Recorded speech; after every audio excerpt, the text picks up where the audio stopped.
अखिल भारतीय मांगेला समाज तारापूर गाव शाखा वतीने आपलं फुटबॉल स्पर्धा भरवण्यात आलेली आहे. त्याकरता माणसाने गाजावाजा न करताना कोणी बाहेरून कडून प्रेक्षक येतील किंवा संघ येतील त्यांच्याबरोबर आपलं चांगलं राहायचं आहे. काय आता हा मावळता दिवस म्हणजे 2025 हा मावळता चालला आहे आपला दिवस, म्हणून ते आज भरवून आले. फक्त सालाबाद पण तुम्ही बघा, कारण का आपण हा नाव आपल्या ठेवायचे तारापूर संघ हा म्हणजे असं नाही की आपल्या गावापुरती नका ठेवू, इतर गावापुरती पण ठेवा. त्याकरता आम्ही थोडक्यात बोलतो, जास्त नाही घेत. आता तुम्हाला सांगतो, चांगल्या वतीनं तुमचा दिवस चांगला असो हे मी ईश्वरावर प्रार्थना करतो. आणि चांगलं आजची सकाळी सुरुवात केली मी अशी सकाळी फुलं नारळ आणि आम्ही सुरुवात केली पहिल्या मॅचसाठी.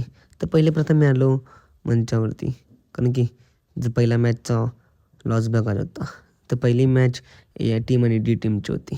त्यानंतर आमचीसुद्धा मॅच चालू झाली आणि आम्ही मॅच सर्व झाल्यानंतर भाविक दादा आणि मी स्पीच केलं. स्पीच सर्व झाल्यानंतर प्लेयरांचं अभिनंदन केलं. मग best striker, best defender, best गोली आणि प्लेअर ऑफ द मॅच यांना सुद्धा ट्रॉफी दिली. नंतर आम्ही सर्वांनी ट्रॉफ्या सोबत एक सर्व सुंदर पीक घेतलं. त्यानंतर मग ट्रॉफीसोबत फोटोशूट चालू केलं. मग असा काय होता माझा आजचा दिवस.